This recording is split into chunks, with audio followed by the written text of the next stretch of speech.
जय माता दी। प्रिय मित्रों, कैसे हैं आप लोग। उम्मीद करता हूं कि आप सभी लोग स्वस्थ और प्रसन्न होंगे। मैं प्रभात चंद दीक्षित अपने यूट्यूब चैनल ज्ञान की किरण में आप सभी मित्रों का स्वागत करता हूं और आपसे अनुरोध करता हूं हमारे चैनल को सब्सक्राइब करें और अपने दोस्तों के साथ शेयर करें, क्योंकि ये चैनल ही आपको ज्योतिष से संबंधी हर प्रकार की छोटी और बड़ी जानकारी को उपलब्ध कराएगा। इस चैनल पर हर योग हर दुर्योग की बात होगी। ऐसा कोई सा भी योग नहीं है जिसकी चर्चा हम इस अपने ज्ञान के किरण चैनल में ना करें। आइए, आज बहुत ही महत्वपूर्ण सब्जेक्ट पर बात करने वाले हैं। आपका ज्यादा समय न लेते हुए डायरेक्ट विषय पर बात करते हैं। देखिए, एक होती है लगन कुंडली, यानी ये देखिए सामने हमने लगन कुंडली का निर्माण किया। 1 नंबर लिखा इसलिए मेष लगन, 2 नंबर लिखा होता तो वृषभ लगन और नंबर 3 लिखा होता तो मिथुन लगन। अब ये लगन कुंडली जो है, हमारी जो राशि होती है, राशि से लगन कुंडली का विचार किया जाता है। लगन कुंडली में राशि का विचार किया जाता है। अब देखिए, अगर मान लीजिए भाव के बारे में हमें विचार करना है, यानी चलित कुंडली के बारे में आज हम चर्चा करने वाले हैं कि चलित कुंडली क्या होती है, कैसे काम करती है। राशि के बारे में अगर हम लोग बात करेंगे तो लगन कुंडली का निर्माण करने के बाद राशि की बात होगी।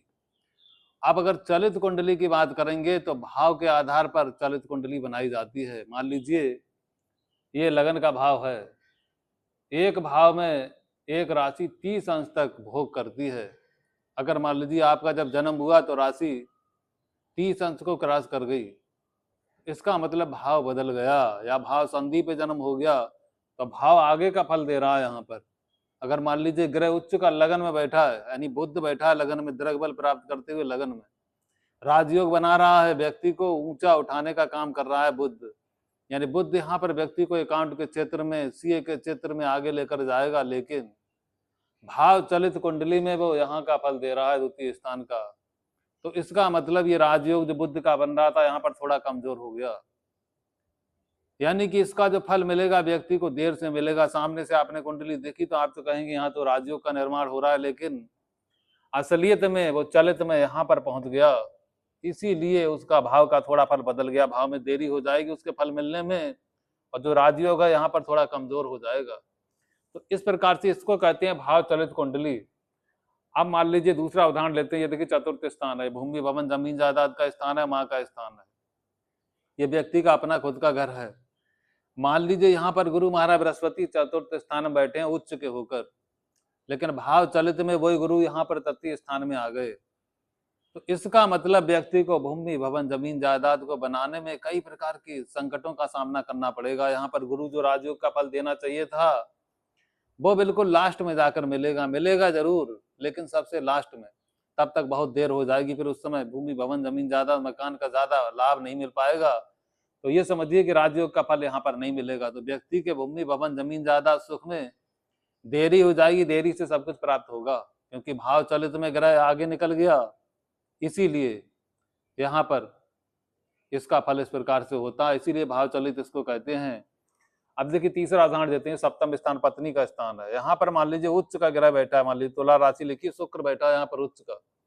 तो आपने देखा तो आप कहेंगे पत्नी उच्च खानदान की मिलेगी, पत्नी आईएएस पीसीएस भी मिल सकती है यहाँ पर, लेकिन भाव ने गेम बदल दिया, भाव चलित में अष्टम स्थान में आ गया। अब यहाँ पर क्या होगा कि पत्नी जो है आपको ज्यादा श्रेष्ठ नहीं मिल पाएगी, क्योंकि अष्टम स्थान का फल भी ग्रह प्रदान कर रहा है, और पत्नी से कलह का वातावरण और यहाँ पर बन जाएगा। पत्नी से झगड़े की संभावना बनेगी, और हो सकता है कि पत्नी की मृत्यु भी हो जाए, क्योंकि सप्तम का स्वामी अष्टम का फल प्रदान करेगा तो मृत्यु भी हो सकती है। अगर मार्केश लग्नेश अगर कमजोर हुआ, उस पर पाप ग्रहों की दृष्टि हुई तो यहाँ पर मृत्यु भी प्राप्त हो सकती है। अब देखिए चौथा उदाहरण, ये मान लीजिए कर्म का स्थान है, नौकरी है आपकी, यहाँ पर मान लीजिए सूर्य बैठा उच्च का, तो उच्च का सूर्य आपको आईएएस पीसीएस बनाएगा, लेकिन सूर्य ने क्या काम किया कि यहाँ पर अगली राशि में चलित में लाभ स्थान में चला गया।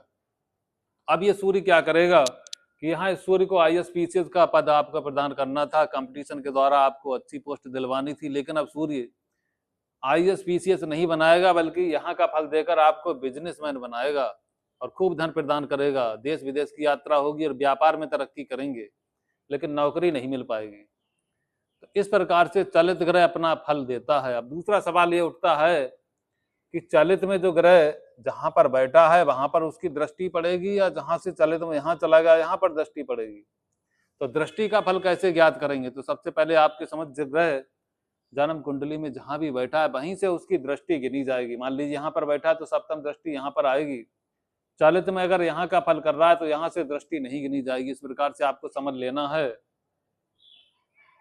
अब मान लीजिए पंचम स्थान का उदाहरण लेते हैं। मान लीजिए पंचम स्थान में यहाँ पर सूर्य बैठा है, शिक्षा का स्वामी है सूर्य, तो ऐसा बच्चा पूरे क्लास में फर्स्ट आएगा, क्योंकि पंचमेश पंचम स्थान में बैठा है इसलिए फर्स्ट नंबर प्राप्त करेगा। लेकिन सूर्य ने अपना गेम बदल दिया, चलित में वो छठे का फल दे रहा है, तो ऐसा बच्चा फर्स्ट नंबर पूरे क्लास में नहीं आ पाएगा, बल्कि ऐसा बच्चा थर्ड डिवीजन से पास होगा। लेकिन सूर्य जब छठे का यहाँ पर फल देगा तो कंपटीशन के द्वारा नौकरी जरूर प्राप्त कर लेगा, सरकारी नौकरी यहाँ पर प्राप्त कर सकता है। लेकिन जो राजयोग का फल यानी जो फर्स्ट नंबर वाला बच्चा अब देखिए थर्ड नंबर प्राप्त करने लग गया। क्यों? क्योंकि चलित में वो छठे स्थान का फल दे रहा है। इसीलिए बाहर से कुंडली देखते हैं तो पता लगता है बहुत अच्छी स्थिति में है ग्रह, लेकिन जब चलित में उसका बारीकी से अध्ययन करते हैं तो पता लगता है ग्रह तो आगे का फल दे रहा है। इसीलिए चलित का भी बहुत ज्यादा महत्व है।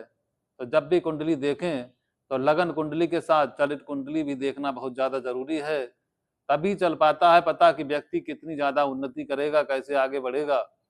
तो आज के वीडियो में हमने आपको चलित कुंडली के बारे में बताने का भरपूर प्रयास किया। अगले वीडियो में बहुत ही जल्दी आप लोगों से मिलते हैं।